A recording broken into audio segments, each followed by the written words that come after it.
Assalamualaikum Alfatunisa Lovers, balik lagi sama aku Amel di channel kesayangan kita Alfatunisa Traveling. Kali ini aku mau cerita tentang suatu pengalaman aku yang paling luar biasa dan lagi jadi trending topik di mana-mana. Nah, hari ini kebetulan yang mau aku ceritain itu ya tentang pengalaman pribadi aku ya. Hari ini aku ngikutin tes ASN ya, tapi di jalur P3K ya. Jalur P3K itu ya semacam ASN gitulah ya, jadi nggak usah aku terlalu sebutin terlalu panjang di sini. Kalian semua udah pada tahu lah ya P3K itu apa. Nah, kebetulan hari ini aku baru pulang dari ngikutin tesnya di sana. Aku dapat di SMK Negeri 1 Percut.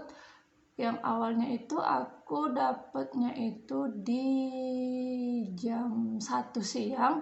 Terus hari Minggu paginya aku cek, rupanya ya jadi jam 7 pagi. Nah, jadi aku tuh di sana nginep di tempat adik aku. Terus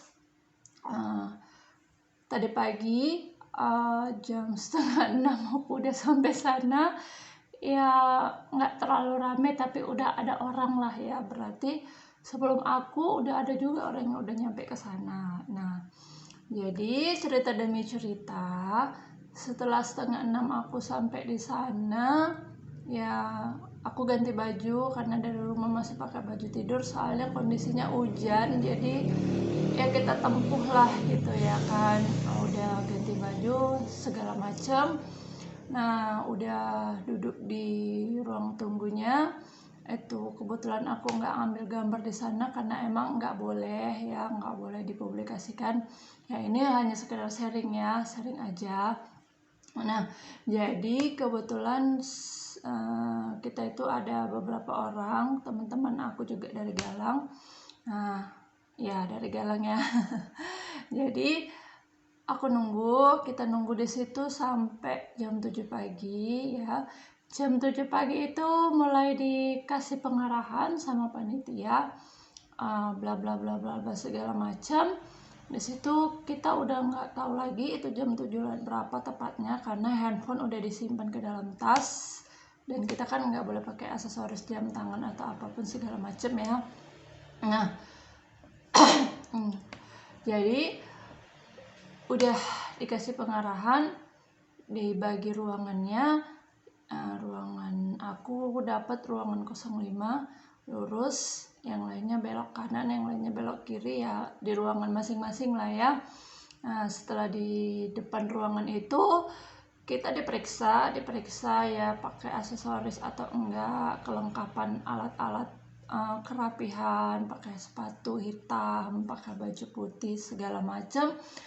Terus diperiksa KTP, kartu tanda pengenal, sama kartu ujiannya, terus sama itu hasil swab ya. Nah, untuk hasil swab itu kita memang harus lampirkan dari yang puskesmas ya. Jadi kita harus yang dari puskesmas itu nanti diambil sama mereka. Jadi itu sebagai bukti bahwasanya kita itu bebas COVID-19. Nah, udah setelah diperiksa kartu tanda pengenal segala macam, kartu hasil swab kita diambil, terus kita boleh masuk satu-satu masuk ya, dicek suhu tubuhnya pakai apa itu namanya ya, pakai termogan. Terus disemprot hand sanitizer. Sampai di dalam itu tas kita yang kita bawa tadi itu ditaruh di depan kelas ya, kayak ujian anak sekolah gitulah ya. Memang nggak ada tempat khusus untuk tas kayak seperti biasanya. Itu tas kita ditaruh di depan kelas, jadi ya kita bisa pantau sendirilah tas kita itu ya kan, nggak ada yang gimana-gimana, nggak ada yang ngambil barang-barang kita gitu, kita bisa pantau sendiri. Nah, kemudian yang kita bawa itu saat ujian cukup pulpen atau pena atau alat tulis ya untuk menandatangani absensi. Ya, jadi ya kalau teman-teman adanya pensil ya pensil, pulpen ya pulpen, tapi ya namanya tanda tangan itu pakai pulpen lah ya kan. Jadi pensilnya itu nggak kepake lah ya. Jadi pensilnya itu nggak kepake. Nah, di situ kita udah masuk di dalam ruangan. Setelah kita masuk di dalam ruangan itu ya seperti biasa lah ya, laptopnya dihidupkan, teknisinya bagaimana itu dihidupkan semua ya. Kita mulai ngisi data, pengarahan segala macam, isi data, isi password. Nanti kita pas masuk itu kita dikasih kayak kartu kecil gitu. Punya aku nggak ada, entah kemana, mungkin di dalam tas ya, itu boleh dibawa pulang. Jadi kayak dikasih kartu kecil gitu, kertas kecil, di situ ada username sama password login kita untuk login ke itu soal ya, untuk login ke soal. Nah, setelah itu ya sudah dibantu login segala macam ya, itu tepat jam 8 baru bisa kita masuk ke soal. Nah, tepat jam 8 udah bisa masuk ke soal, dan ya ruangannya itu bagus lah ya. Kalau aku lihat sih, kebetulan tadi mendung-mendung manja waktu kami ujian, dan AC-nya itu juga cukup dingin ya. Jadi ya gitulah ya, kita nikmatin aja tadi di situ dingin-dingin manja gimana gitu kan. Nah, setelah itu kita masuk ke pengerjaan soal. Nah, ini dia, aku mau cerita soal apa aja sih yang ada di ujian kita tadi ya. Jadi tapi aku nggak sebutkan soalnya, aku cuman cerita soalnya yang seperti apa ya. Jadi jangan salah paham, jangan dibilang ini channel kopekan gitu, ini channel apaan sih, kayak mana gitu ya. Cuman aku mau sharing ya, soalnya itu kalau aku bilang sih nggak sulit ya, nggak sulit, tapi sebenarnya butuh memakan waktu gitu. Nah, jadi masuklah di soal yang tipe pertama, yaitu apa tadi ya, aku udah gak lupa soalnya, ini udah gak enak badan ya. Manajerial dan sosiokultural. Kalau aku nggak salah ya, ini kalau nggak salah sekitar 40 atau 45 soal gitulah ya. Kayaknya 45 soal.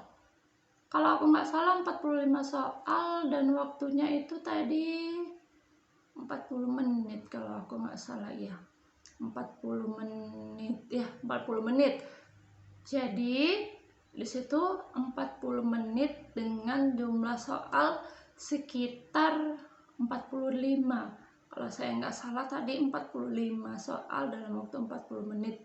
Tapi soalnya juga untuk manajerial, menurut saya, menurut aku, menurut kami lah yang sudah kami diskusikan tadi, kayaknya menurut aku itu nggak terlalu sulit ya. Cuman memang butuh ketelitian dan butuh membaca gitu ya. Soalnya nggak sulit, tapi ya kita pada-padakan ya, alhamdulillah terjawablah semua ya. Jadi sistem jenis soalnya itu kayak yang gimana ya, kayak yang hampir kalau ujian CPNS itu kayak TKP ya. Jadi kayak seperti kepribadian gitu. Misalnya nih ya, manajerial dan sosiokultural itu misalnya jenis soalnya itu yang kamu menghadapi situasi yang seperti ini, apa yang harus kamu lakukan. Misalnya contoh nih, kamu adalah seorang pemimpin perusahaan, tiba-tiba bawahanmu tidak hadir, padahal dia harus mengerjakan tugas proposal hari ini juga. Nah, apa yang kamu lakukan sebagai seorang pemimpin? Nah, seperti itulah kira-kira ya, kan hampir mirip kayak TKP tuh ya. Nah, ketika kamu dihadapkan dengan situasi ini, apa yang kamu lakukan gitu ya, lebih kurangnya seperti itulah ya. Nah, jadi itu hanya sekedar soal yang menggunakan memang daya pikir kita sendiri, daya nalar kita pribadi gitu ya. Jadi nggak ada yang harus kita lihat, nggak ada soal formal di situ ya. Semuanya itu soal memang menguji pola pikir kita sepertinya gitu ya, seperti TKP lah ya, seperti mau melihat kepribadian kita. Nah, setelah selesai 40 menit dengan soal yang lebih kurang 45 tadi kalau saya nggak salah ya, kalau aku nggak salah. Nah, masuk ke soal bagian kedua, yaitu sesi wawancara. Nah, kita yang sebelum ujian itu kita pikir ini soal wawancara apa? Kita pikir itu awalnya wawancara langsung ya, ditanya satu persatu, ternyata enggak. Ternyata soal wawancara itu ya hampir sama dengan soal yang sebelumnya. Hampir sama dengan manajerial dan sosiokultural. Hanya saja soal wawancara itu lebih kepada ke pribadi kita gitu. Kita langsung ditanya, seandainya Anda berada di posisi ini, Anda menghadapi situasi ini, apakah yang Anda lakukan? Itu seperti kita langsung ditanya ke kita gitu, seperti fokusnya itu ke kita gitu. Nah, jadi kalau aku bilang sih wawancara itu juga soalnya nggak terlalu sulit ya. Tadi aku ngerjainnya tadi masih ada sisa waktu 3 menit lah ya. Karena sistem soalnya ini kita nggak bisa balik lagi ke sesi sebelumnya. Misalnya tadi kita masuk tepat jam 8 tank, itu baru bisa kita login ke soal yang manajerial. Nah, setelah benar-benar habis waktunya 40 menit itu baru bisa kita tutup, klik selesai, masuk ke sesi berikutnya. Jadi kalau waktunya belum habis, kita nggak bisa ke sesi berikutnya. Nah, kalau waktunya udah habis, baru kita bisa ke sesi berikutnya. Masuklah ke sesi kedua di bagian wawancara. Nah, di wawancara itu 10 soal tadi ya, 10 menit. Ya, kalau aku bilang sih cukup lah ya 1 menit untuk satu soal itu, karena cuman hanya menjawab pertanyaan-pertanyaan yang bersifat pribadi gitu ya. Nah, kalau aku bilang sih ya lumayan sangat mudah, bukan lagi mudah, yang wawancara ini yang memang sangat mudah. Hanya saja kita memang butuh membaca ya. Cukuplah untuk 10 menit ya. Oke gitu. Jadi tadi awalnya aku udah gini, wah ini ujian gampang-gampang banget, enak-enak gitu kan. Tapi ya lumayan menguras pikiran. Cuman memang kita itu pasti bisa menjawab semuanya, karena itu nggak ada teori, nggak ada yang harus kita dari buku pelajaran gitu. Itu memang murni dari pikiran kita sendiri. Nah, jadi ya tapi udah lumayan juga lah ya, kita udah ngerjain 55 soal, banyak membaca ya, udah ini kepalanya udah mulai udah mulai panas lah ya, udah bekerja. Nah, setelah habis 10 menit, nah masuklah di sesi ketiga, yaitu teknis. Nah, jadi disinilah yang kami tadi banyak gugur, AL. Aku juga nggak tahu aku lulus atau enggaknya. Ini cerita pengalaman yang aku alami hari ini. Jadi masuklah ke soal teknis, yaitu dia ada 100 soal dengan waktu 120 menit. Nah, jadi kita itu tadi dikasih kayak kayak kertas buram gitu untuk nulis-nulis gitu ya. Kalau aku pribadi sih karena di bahasa Inggris ya, aku bahasa Inggris ya, jelek-jelek ini bahasa Inggris loh. Jadi aku tadi di bahasa Inggris itu kan nggak ada coret-coret ya, paling aku cuma kasih tanda aja lah gitu kan, soal mana yang belum aku jawab, terus yang mau aku lewatin gitu, supaya nggak lupa. Nah, walaupun di situ ada sih, kita bisa lihat soal mana yang udah dikerjain sama yang belum dikerjain gitu kan, kita bisa lihat di situ. Tapi supaya aku nggak lupa, aku pastikannya aku taruh di kertas buram itu, atau ya sele-sele lah ya. Aku taruh di situ. Nah, masuklah di soal yang pertama. Aku lihat di situ semuanya bahasa Inggris. Nah, semuanya soalnya itu bahasa Inggris, seperti kayak teks gitu. Jadi ini aku dari rumah udah belajar. Aku pikir di teknis bahasa Inggris itu yang keluar itu ya hampir sejenis kayak soal TOEFL gitulah ya. Ini pengalaman pribadi aku. Jadi aku udah ngapal kayak yang dasar-dasar mengajar bahasa Inggris, yang pelajaran-pelajaran dasarnya.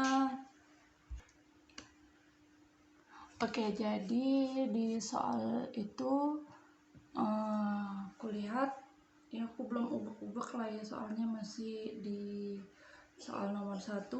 Begitu aku lihat sih ya nggak ada masalah lah ya kan, masih bisa dikerjakan gitu. Otaknya juga belum panas-panas sekali ya kan. Cuman di situ udah berpikir, karena aku lihat di situ soalnya itu penuh satu layar itu teks. Kalau aku nggak salah itu tentang batu bangunan zaman prasejarah gitu. Jadi kayak soalnya itu kayak cerita tentang sebuah bangunan di zaman prasejarah. Nah, dibuatlah teksnya ya kan. Nah, di bawah pertanyaannya adalah bikin kesimpulan. Nah, terus ya ditanyalah tentang batu bersejarah, tentang bangunan bersejarah itu kan, sejarah dibangunnya, untuk apa itu dibangun, ya gitu-gitulah ya kan, kayak yang siapa yang mendesain, yang apalah gitu. Jadi overall ya kita harus baca semua gitu kan, nggak bisa kita tarik benang merahnya kayak gitu aja gitu. Memang betul-betul kita harus baca, karena kalau nggak kita baca kita nggak tahu jawabannya gitu kan. Kayak kita ditanya apa fungsi bangunan itu gitu, tapi kan ini dalam bahasa Inggris ya teksnya, dan pertanyaannya juga dalam bahasa Inggris ya. Aku nggak mau buka lah ya, walaupun masih ingat banget tadi soal yang pertama itu. Jadi disuruh apa fungsi dari bangunan prasejarah itu. Nah, kita harus cari di situ ya, adalah beberapa fungsinya, dan di jawaban itu juga jawabannya tuh hampir mirip-mirip sih gitu. Jadi kita juga harus telaah dan teliti benar-benar di ABC-nya itu, karena kalimatnya juga agak mirip-mirip gitu ya. Nah, ini masih oke lah ya, masih bisa dikerjain dengan teks yang segitu. Itu untuk sekitar 4 atau 5 soal. Nah, udah gitu, lanjut ya nomor 2. Nah, bukan nomor 2, ke soal berikutnya ketemu teks baru lagi ya, dengan teks yang sama. Jadi gini, ini dalam hati udah deg-degan gitu ya, untuk baca teksnya itu aja hampir 2 menitan lebih lah gitu kan, hampir 2 menitan lebih. Ini kayaknya nggak mungkin cukup gitu kan. Jadi aku next soalnya. Aku lihat di soal terakhir, aku lompat di soal terakhir. Ternyata di soal terakhir itu nggak bahasa Inggris soalnya, tapi kayak ya tentang teknis mengajar sih. Kalau itu overall gampang lah ya, bisa dikerjain gitu. Karena yang nomor terakhir itu nomor 100, soal nomor 100 tadi agak gampang lah ya, karena itu kita dikasih grafik. Nah, dikasih grafik tentang pencapaian nilai siswa dalam satu kelas. Jadi kayak dikasih grafik, ini adalah grafik hasil pencapaian siswa dalam satu kelas. Nah, di situ ada sekitar 75% yang tidak mencapai target belajar ya, jadi yang nggak lulus ada sekitar 75%. Nah, metode pembelajaran apakah yang harus dilakukan untuk kelas tersebut, nah adalah nanti dia pertanyaannya misalnya metode mendengarkan, metode rangkuman, metode inquiry, metode apalah gitu ya. Nah, mungkin aku bilang juga soalnya ya kan. Nah, oke, jadi aku bisa jawab. Aku jawabnya dari 100 dulu nih. Mundur, mundur, mundur, mundur. Karena tadi udah baca beberapa teks kan, otaknya juga udah mulai panas lah ya. Syukurnya itu di termogan yang kedua itu enggak demam, enggak naik suhunya ya. Ada yang di belakang aku, ibu-ibu itu yang kedua kali, kita kan dicek suhu nih untuk yang kedua kalinya itu. Waktu dicek suhu yang kedua kali sampai dia itu suhunya naik 37, suhunya naik 37,5 ya. Ya itu nantilah yang nggak usah kita bahas dulu ya. Tapi kejadian sih sampai dia suhunya naik. Kemudian kata panitianya coba dibawa tenang aja gitu kan. Beberapa menit kemudian dicek lagi ternyata udah normal lagi. Bayangkan itu sampai segitu paniknya dia gitu kan. Nah, jadi udah di soal yang nomor 100 tadi aku mundur ke 99, ke nomor 99, mundur. Mulailah kayaknya mulai ini gitu kan, kok mulai lama-lama agak susah sih gitu. Susahnya itu nggak susah yang kayak mana gitu, banyak kali yang harus dibaca gitu kan. Jadi aku klik semua soalnya, aku random. Jadi aku klik nomor 50. Ya ternyata di situ masih soal bahasa Inggris, masih soal teks. Jadi aku klik nomor 60. Kalau nggak salah tadi nomor 70 itu soalnya, kalau nggak salah kayaknya sih tadi 30 soal, 70 sampai 100 dia bahasa Indonesia soalnya tentang teknis belajar ya. Nah, jadi karena itu otaknya udah panas gitu kan, jadi aku selesaikanlah dulu yang 70 sampai 100 ya. Nah, jadi aku random ternyata ketemu di nomor 70 soal bahasa Indonesianya. Itu teknisnya kayak yang apa ya,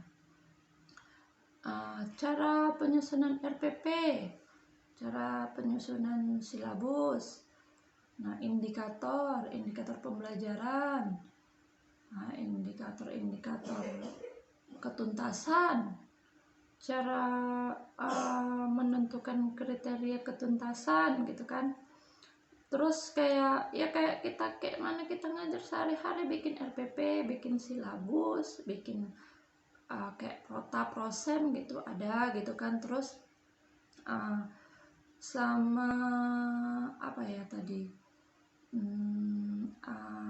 apa sih itu namanya,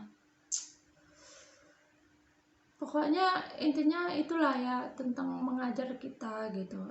Sama teori-teori pendidikan, nah kayak teori siapa gitu, teori si anu berdasarkan teori si ini, sistem pembelajaran seperti ini berdasarkan teori si ini seperti apa, kayak gitulah.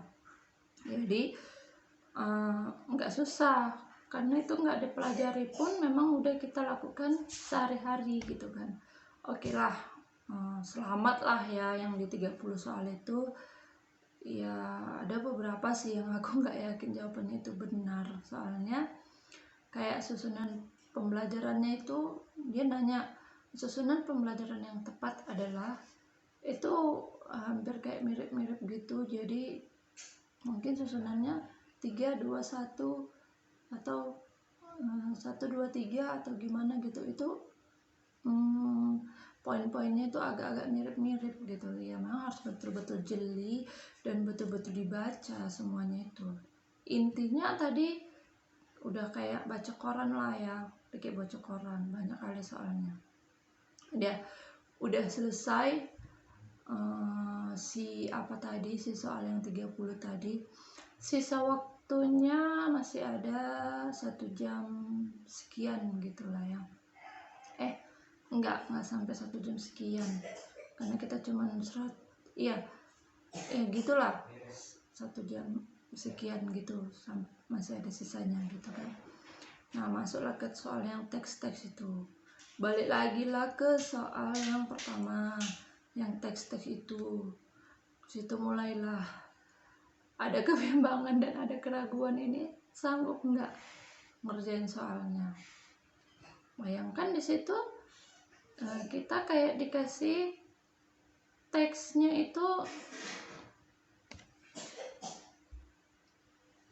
jadi teksnya itu ya memang harus dibaca gitu kan, nggak bisa nggak dibaca, karena memang jawabannya itu dari teks itu gitu. Kita nggak bisa bilang, nggak bisa kita baca sekilas, memang kita harus betul-betul baca, kita pahami, kita tahu isinya, baru bisa kita jawab gitu. Jadi ya memang tadi agak kurang lah waktunya ya, mungkin karena memang aku pun dari rumah gitu kan belajarnya itu, aku pikir yang keluar itu yang kulihat-lihat di contoh-contoh soal untuk bahasa Inggris itu hampir-hampir kayak TOEFL gitu. Jadi kukira kayak TOEFL gitu. Kalau TOEFL kan masih enak gitu ngerjainnya, mau dia berapa soal pun dalam waktu singkat itu bisa gitu, karena kita nggak perlu membaca, kita nggak perlu tahu artinya, yang kita perlu itu tahu strukturnya kan, kayak tensesnya, struktur kalimatnya gitu. Jadi kita nggak tahu artinya pun kita bisa jawab. Kalau di TOEFL itu kan kayak gitu gitu kan. Tapi ini kita memang harus bisa tahu semua isi teks itu dan memang harus tahu artinya. Jadi sisanya itu memang betul-betul nggak perlu dipelajarin gitu. Jadi apa yang aku pelajarin itu nggak ada yang dapat gitu. Jadi untuk kalian yang yang mau tes besok, santai aja gitu yang di bahasa Inggris itu, karena kalian harus bisa menyesuaikan waktu aja gitu. Itu semua isinya hampir rata-rata teks, nggak ada yang, adalah tadi beberapa soal gitu yang tentang adjective clause, ada ya adalah beberapa tadi diisi titik-titik gitu kan, kayak menentukan tensesnya gitu kan. Paling ya ada sekitar 5 atau 10 lah gitu. Jadi dari 70 soal bahasa Inggris itu cuman sekitar 5 sampai 10 yang kita nggak perlu baca teks. Sisanya yang 60 soal itu semuanya berdasarkan teks. Teksnya itu harus dibaca. Nah, jadi kebetulan tadi aku, kalau kira-kira aku nggak bisa ya aku skip ya. Bukan nggak bisa sih, kulihat membingungkan gitu kan, teksnya itu membingungkan. Jadi aku skip. Akhirnya waktunya udah mau habis. Jadi sisa yang aku skip tadi, karena waktunya udah mau habis, ya udah aku centangin aja lah gitu ya kan, A B C terserah dia lah gitu, mana yang mendekati A B C ku centangin aja ya. Akhirnya ya selesai juga. Selesainya kayak gitulah, nggak sanggup baca, akhirnya ya kayak gitu. Dan untuk teksnya itu sendiri, bahasanya itu memang bahasa yang baku gitu, bahasa yang sulit gitu, kayak bahasanya itu nggak seperti bahasa sehari-hari, nggak seperti bahasa buku teks kita gitu. Memang teksnya itu standar lah ya, standar Oxford ya. Kata-katanya itu memang betul-betul kata-kata yang jarang kita dengar, kata-kata yang sangat bagus sekali gitu. Makanya kita harus betul-betul memahami teks itu, memikirkan arti dan maksudnya itu apa gitu. Apalagi teksnya juga tentang apa, sejarah ya, apalah, teksnya berisi gitu. Jadi harus betul-betul kita baca. Disitulah dia kenanya kita malah jadi kurang waktu untuk membaca. Memang tadi aku akuin, aku ngerasa kurang gitu waktunya. Kenapa? Karena teksnya itu banyak kali. Malah disuruh gitu, dikasih teks cara membuat omelet, cara bikin telur dadar. Malah kita di situ kan ada step bikin telur dadar ya. Nah, di salah satu pertanyaannya itu setelah step ini apa yang harus kita lakukan gitu. Setelah memecahkan telur di dalam panci, apa yang harus kita lakukan gitu kan. Tapi dalam bahasa Inggris, jadi kita terpaksa kita membaca, memang harus membaca gitu kan. Kita harus cari di situ. Oh, dia yang di step ketiga misalnya. Oke, setelah meletakkan telur di atas mangkok, apa yang harus dilakukan? Mengocok telur dan sebagainya. Itu kita cari di ABC itu ada yang nggak sesuai gitu. Ada yang kalimatnya mirip-mirip, nggak sesuai gitu kan. Bedanya di mana? Bedanya cuma di tenses. Nah, di X and di egg. Hanya beda S dan S-nya aja, terus to be-nya itu udah pakai yang satu di X is, yang satu di egg is. Jadi kalau kita nggak betul-betul teliti, kita pasti bingung gitu kan. Ini sama, bedanya di mana? Emang harus teliti. Akhirnya memang betul-betul soal itu harus kita baca dan kita teliti. Dan yang lebih parahnya lagi itu kalau yang matematika ataupun yang bagian bahasa Indonesia, karena mereka di situ ada hitungan. Kalau untuk hitungan itu matematika kayaknya untuk 120 menit 100 soal itu nggak mencukupi memang ya. Apalagi kayak kami juga kurang mencukupi lah, aku rasa ini kan menurut pengalamanku ya. Kalau yang lain nggak tahu lah kayak mana kan menurut pengalamanku pribadi ya lumayan gini ya, kita berlari dengan waktu gitu, jadinya kayak kita kejar-kejaran sama waktu. Nah, target waktunya jadi kayak kejar-kejaran sama waktu gitu, target waktunya tinggal sekian, kita masih harus membaca sekian gitu. Jadi ya gitulah, overall akhirnya waktunya habis ya, selesai juga gitu kan. Jadi untuk yang manajerial dan sosiokultural yang 45 soal itu alhamdulillah nilainya bagus, maksimalnya 200, ya dapat 190 berapa gitu, 180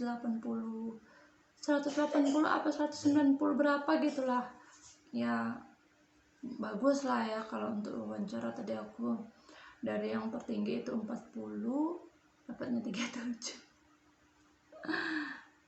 apa berapa ya tadi ya, aku lupa sih. Tadi ada sih memang tadi ditaruh di papan pengumuman, tapi karena aku udah nggak excited, udah nggak percaya diri lah gitu sama apa yang ku isi tadi, tapi jadi nggak ada aku catat, nggak ada aku foto-foto hasil ujian itu.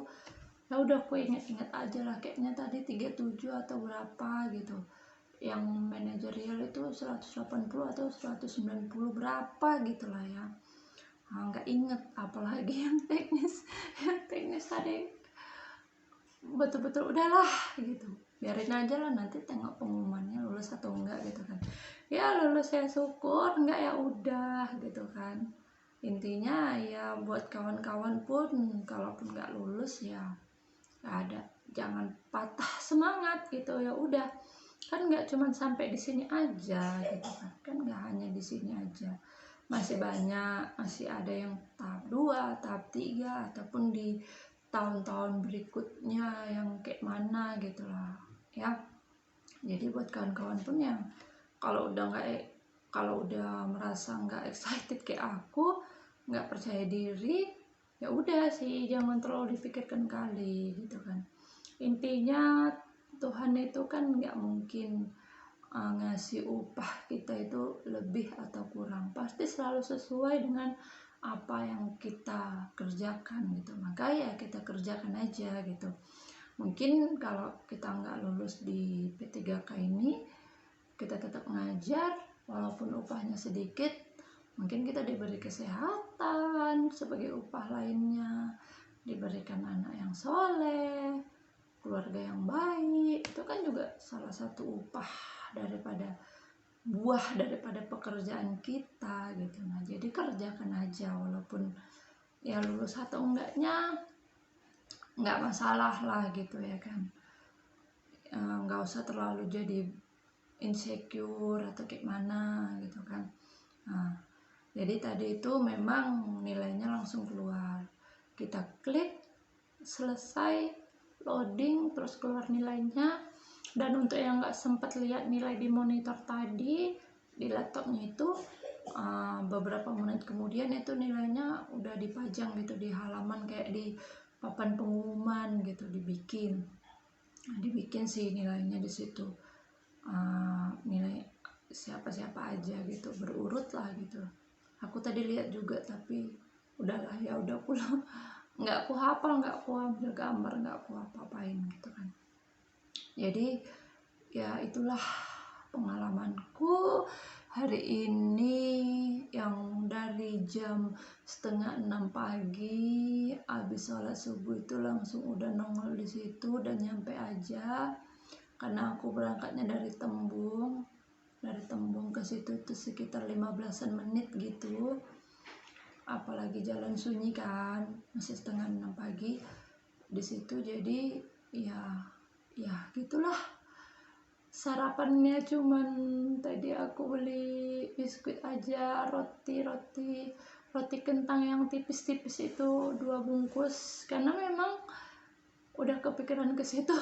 Pagi-pagi nggak ada apanya, cuman sekedar ganjel perut aja gitu kan, minum air putih. Udah, setelah keluar dari situ mulai lapar. Ya itulah pengalaman hari ini. Buat teman-teman yang besok, kawan-kawan yang besok mau ujian, semangat, nggak usah terlalu takut, karena soalnya juga nggak susah, cuman kita butuh waktu memanajemen waktu itu supaya soal itu bisa terjawab semuanya gitu. Kita cuma butuh manajemen waktunya aja gitu, membaca cepat lah gitu ya kan. Mungkin kalau bahasa Indonesia bisa lah ya membaca cepat, teknik membaca cepat itu bisa dipakai. Tapi kalau untuk yang bahasa Inggris ya bisa juga sih teknik membaca cepat, tapi memang sambil kita juga harus tahu artinya gitu kan. Ya bisa lah itu ya, pinter-pinter manajemen waktu aja lah ya. Itu pengalaman aku, soalnya juga jadi soalnya juga nggak susah sih, kalau aku bilang nggak susah, malah nggak susah sama sekali gitu, soalnya cuman terlalu panjang dan rumit gitu. Kita udah disuruh ngerjakan 45 soal ya, sebelumnya kan udah manajerial sama wawancara itu kan udah 45 soal, kita udah ngerjain 45 soal, malah setelah itu ditambah dengan soal yang teksnya banyak-banyak gitu, jadi rasanya kepalanya itu agak panas. Kemungkinan tadi kalau misalnya yang pertama dikerjakan itu teknis, nggak mungkin ini ya, otaknya masih segar gitu, masih enak gitu. Tapi karena teknisnya yang terakhir, ya udahlah ya kita berusaha aja. Mudah-mudahan kita semua lulus ya, amin. Kalau enggak juga ya jangan berkecil hati gitu kan, masih banyak gitu kesempatan-kesempatan di depan mata, nggak cuma satu ini aja. Oke? Berhubung karena udah mulai malam, aku juga udah mulai ngantuk, suara serak-serak basah gini karena tadi pagi hujan-hujanan, jam 5:30 pagi udah hujan-hujanan. Jadi aku rasa ya sampai sini lah ya sharing tentang pengalamanku hari ini gitu ya. Kalau kawan-kawan suka ya alhamdulillah, boleh di share ke teman-teman yang lain. Buat yang besok mau ujian, semangat, kalian pasti bisa, kalian pasti lulus, jangan patah semangat ya. Jangan lupa belajar dan berdoa, mudah-mudahan kita semua lulus dan diberikan yang terbaik. Kalaupun nggak lulus ya diberi kebesaran hati, masih ada tahap 2, 3 dan yang ya yang selanjutnya lah. Kesempatan itu kan nggak cuma satu, masih banyak kesempatan lain. Oke, aku rasa sampai di sini dulu pengalaman aku hari ini. Ya, jangan lupa tetap semangat, keep spirit. Assalamualaikum, bye bye. Makasih udah nonton sampai habis.